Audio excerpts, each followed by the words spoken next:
Okay, great. Welcome to this episode of In the Inquiry. We have with us today Amy Yoder, and Amy is Chief Executive Officer at Global Crop Solutions. Amy's career spans serial CEO transitions. She had a company founding, major turnarounds, and 3 decades of very consequential decisions across agriculture, food, and life sciences. Her decision landscape is high stakes, high noise, and deeply relevant to our discussion today. So, welcome, Amy. Thanks, Terry. Appreciate you having me on. Great. Amy, you've been CEO of multiple organizations across very different contexts. What's one decision you made that felt heavier than you expected it to? And looking back, do you think the weight was in the decision itself or in something around it? I actually would think that the toughest decision that I've made was really my first when I did a first significant restructuring, right? Hmm. Because everything up until that time frame had really been primarily driven on growth. And we'd hit economic downturn and the market dynamics had changed.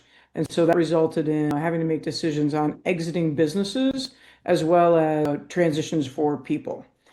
And that first one was incredibly difficult. One, I would say that probably took me much longer to actually make the decision than I would do today, right?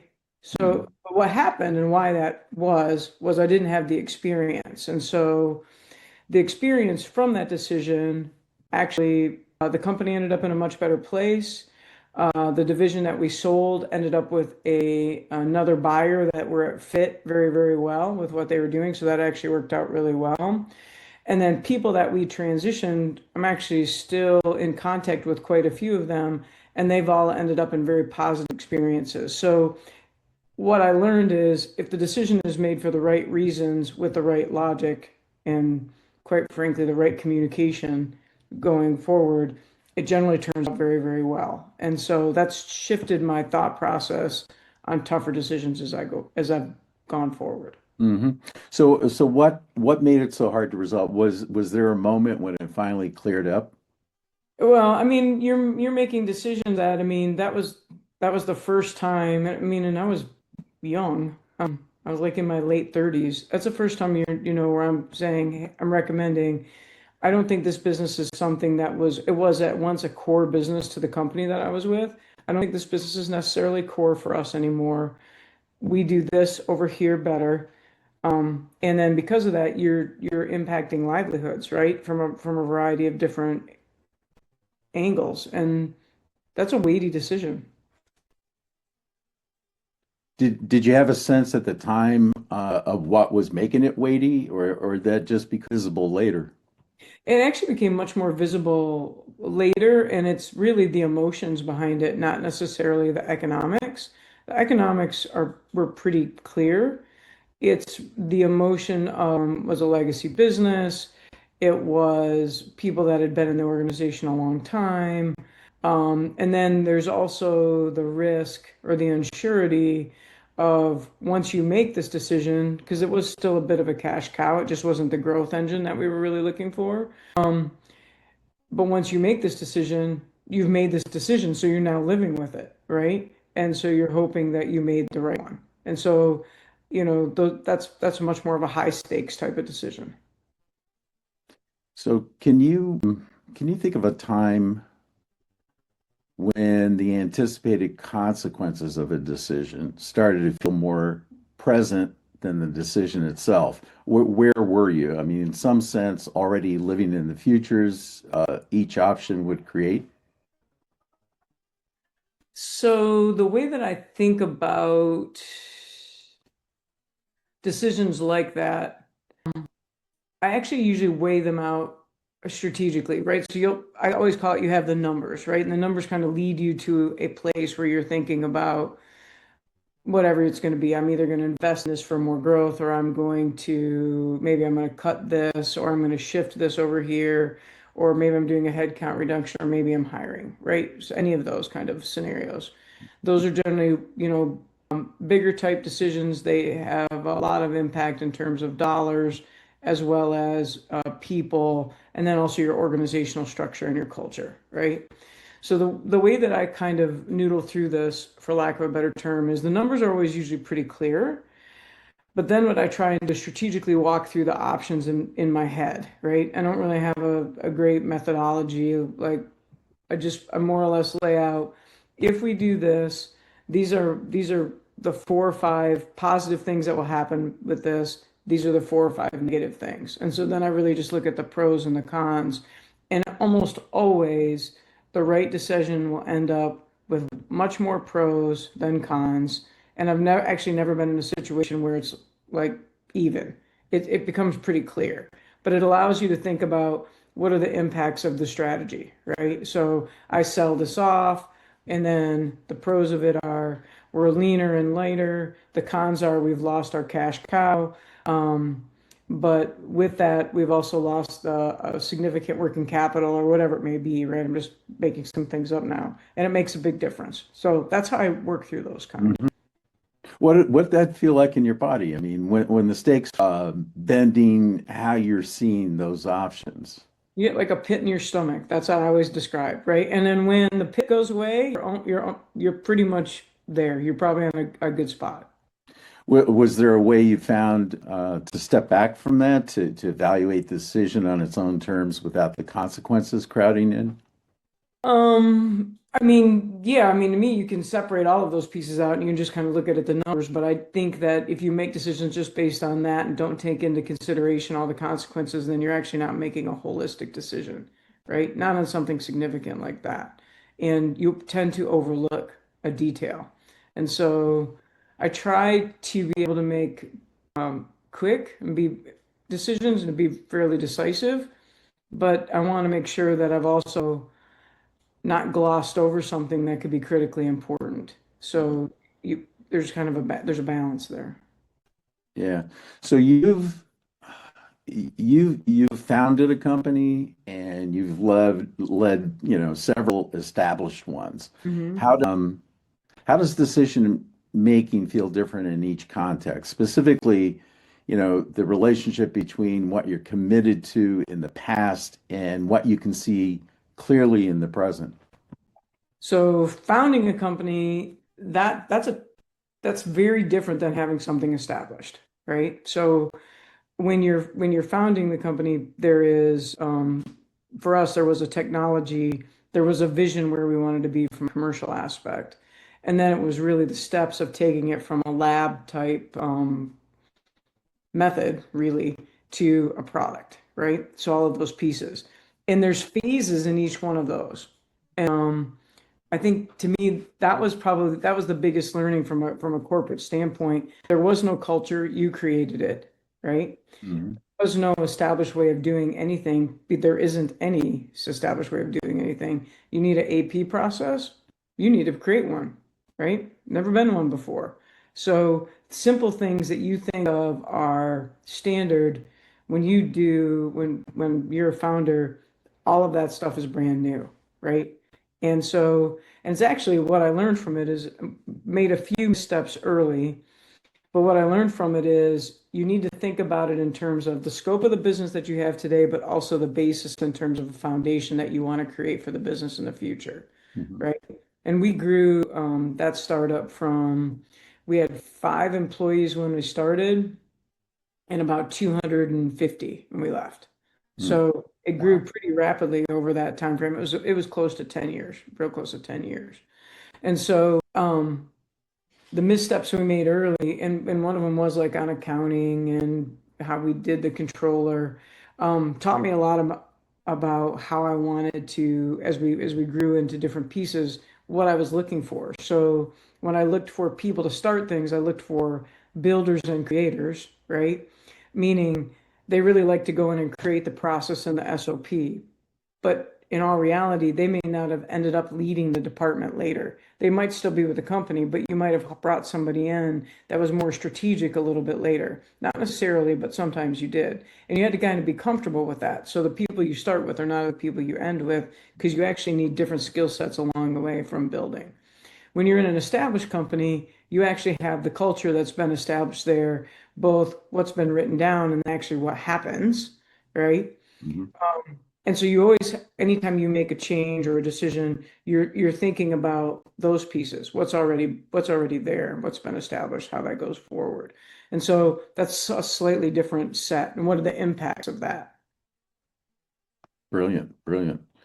Um, so have you ever found that a prior success, like, a pattern or approach that worked, became a source of noise in a situation where, what had gotten you here was actually making it harder to see what was needed?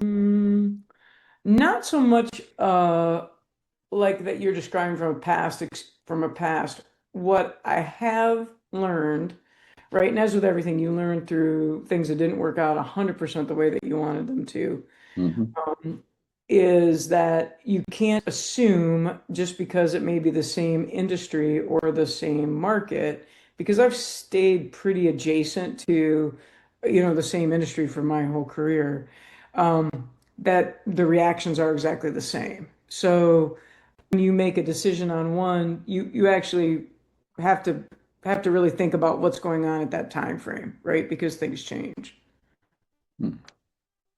Yeah, it makes sense. So how did you recognize what was happening? Was it something you saw yourself, or did someone else name it for you? In terms of Yeah, what you've been talking about in that situation, this last experience. on the last experience, Hmm. it's actually it was so far it's a little bit of both, right? Some things you see right away, right? When you come into a new organization that you're going to fix, there's things that you obviously see, right? And most of the time, it usually ends up with communication, execution, not having clear tactics and clear measurement for really getting something done, right? That's usually what it is, something to that effect. And other times, what you'll have is you'll have people, if you have enough openness, you'll have people that have also seen it something else. They'll bring it to your attention because it's been something that's been bothering them that hasn't been working, and no one has actually done anything about it. So I always kind of look at those as two sources. A little bit of my own, but most of the time it comes from people themselves that are already in the organization. Yeah, I see that. So, there's a distinction I think about a lot, and that's the difference between, feeling certain and being clear. They can feel, similar from the inside, but they produce very different outcomes. Have you experienced both, and what does each feel like? Yeah, I mean, I think so, if I'm getting your meaning correctly. So when I call about feeling certain, and for me, it really is, it isn't, I call it almost like an instinct. Like I know that we're on the right path, right? Like I know we're on the right path. I know we're going to get this done, right? And some of that of the feeling certain is a little bit more of the feeling, how it feels internally. And to me, that's how do I want to call it? It's a pull together of a variety of different data, right? That you've pulled up from experiences, talking to people, seeing how things are going. I know that we're on the right path. And then when you're talking about clarity, clarity to me means other people have see it too, right? Sometimes I'm really certain with where we're going to go, but I haven't quite gotten everybody else to the same place. Meaning I'm starting to, I don't want to say build my consensus for everybody so that we kind of head down this right direction. And when you do that initially, you don't always have that. And that takes a little bit of time to be able to kind of pull that in. And for me, clarity is it's clear, right? And I've got everybody else seeing the exact same thing, thinking the same thing. And so there's just true alignment, not just nodding your head alignment. Yeah, I think you nailed it, because I wasn't thinking in terms of a phenomenological difference, not analytically, but really from lived experience. And I think you described that. Can you describe a moment when you had a decision that had been resisting resolution and then suddenly became obvious, not because you got more information, but because something in you or around you shifted? Hmm. Got it. I'm to think that was a little bit more tricky. I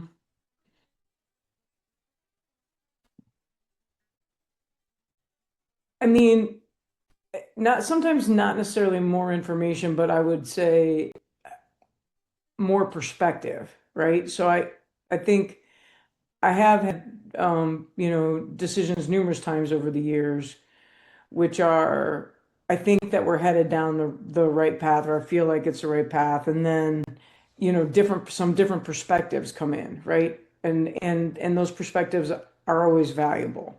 And it's not necessarily new data or anything to that effect. It's just, have you thought about this way and how this will impact? And to be quite honest, I had a lot more of those early because early in my career, I would say I was a lot more, I know it's this where I want to go. And as I've gotten older, what I've learned is I'm a little bit more, I start to think about the decisions in terms of a general direction. So I live in Florida. So let's say we're going to drive to Orlando, right? That's the general direction. When I was younger, it was more, we're going to take I-75 to the turnpike, right? And so then you'd get information, the perspective, like, oh, did you know that the turnpike's closed down? And they're like, oh, we should probably this around, right? We should take this road around with Claremont, which is very different, right? And where now I'm like, I want to go to Orlando, like I know that, and so I work with other perspectives to be able to get me to a better place. So it's shifted over time. Yeah, so based on experience or decision, what was different about how that decision felt once it was cleared? Did it hold differently afterward? I don't know if it necessarily held differently, but I'll be really upfront. We got there a lot faster, right? And so that to me is really important because in this day and age, being able to make the decisions fairly quickly is important. And as I told you, Terry, I don't usually get into a business that's going really well. I'm always come into a business that's not doing very well at all. And Mhm. so being able to do things relatively quickly helps the business right itself much faster. And that's good for everybody involved. So the ability to make quick decisions is incredibly important. Quick and correct. Yeah, and that leads me to another thought. I mean, you've led some large organizations, and how a clear decision travels through the chain of command without losing a signal is very interesting. So, when you make a clear decision as a CEO, how do you communicate it to your organization in the way that keeps it intact? That doesn't dilute it or invite redeliberation on the way down. Yeah, no, a lot of that is really on communication. And communication is more than just, hey, let's have a town hall and talk about it, right? There's actually a whole series of communication. I mean, for me, when we make a decision like that, there has to be a buy-in and alignment of the team that works for me, right?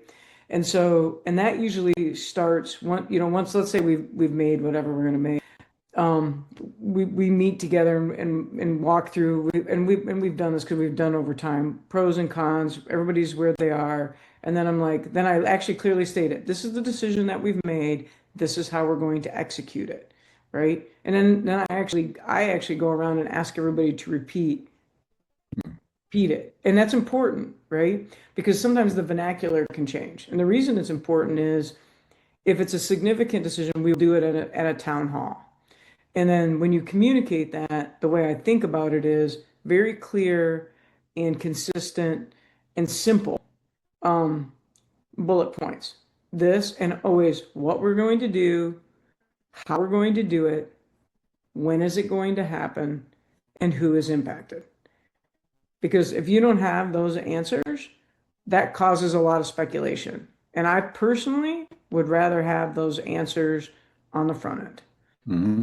And then if it's something really significant, at the town hall, you always have open questions, but very few people feel comfortable asking questions in front of a group. That hardly ever happens, right?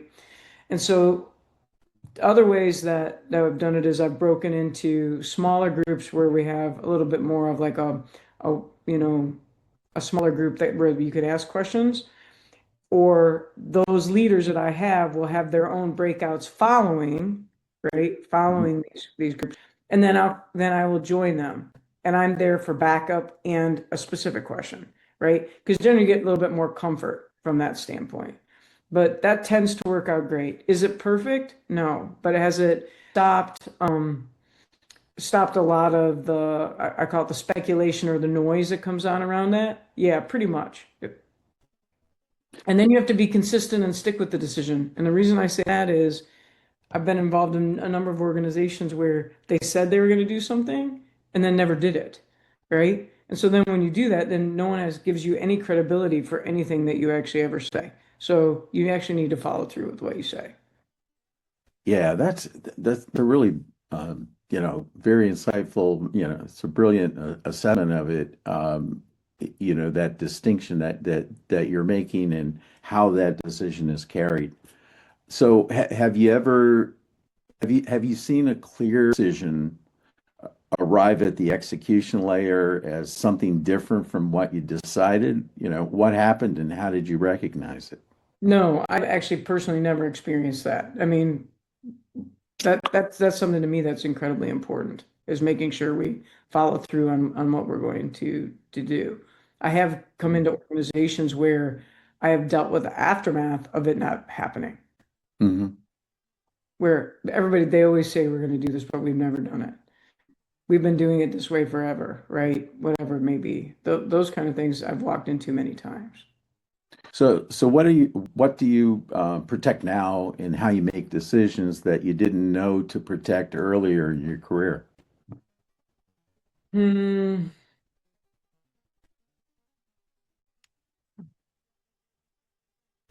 I'm not sure. I'm not sure I get the like what by protect. Elaborate on that for me a bit. Well, protect in this that you weren't going to allow any sort of aberration of it. Right. Yeah. I mean, yeah. So that we actually follow through and execute on pieces. Hmm. Yeah. No, completely. Because I think I mean, when you make the decisions and you're very clear, as I said, you can usually break them down to like three or four really key actions. And I make sure those actions I don't ever really deviate on. There's no deviation because there will always be something. There's people like to manage to the exception rather than the rule. And so I work really hard to stay on what we said we were going to stay with those key actions. That to me is really important. And Hmm. I wasn't as tight on those early in my career as I am a little bit later. And a lot of it's become is because the execution is better the tighter we stay. Excellent. So this is my last question for you. Sure. Uh, is there a question you ask yourself that functions as a check that tells you whether you're in a clear state or whether something is distorting how you're seeing it? There isn't really a question, but for me, the way that I know if I'm in what I call a clear, um, I am what I would call an active thinker, right? So if something's bothering me or I'm trying to get to resolution, I actually think about it in the back of my mind almost constantly, right? Mhm. Um, and I need to do something else. So when I'll do it when I'm driving or mowing the lawn or doing things like that, right? When I know that it's clear, I don't think about it anymore. Like literally, it's not even there. And so that's how I know that we've gotten to a spot where, and so you get talk about your inner experience, right? When Mhm. that's not rumbling through my head anymore, I know we're in a good spot. Like I feel good about it. Like it just is done. I got it. We're there. I know what we're doing. It makes a total difference. Brilliant. I mean, this has been extremely illuminating. I greatly appreciate your participation, Amy. Thank you so much. And our audience participants, thank you very much for listening. And in the meantime, stay in the inquiry. Thank Bye. you. Bye-bye.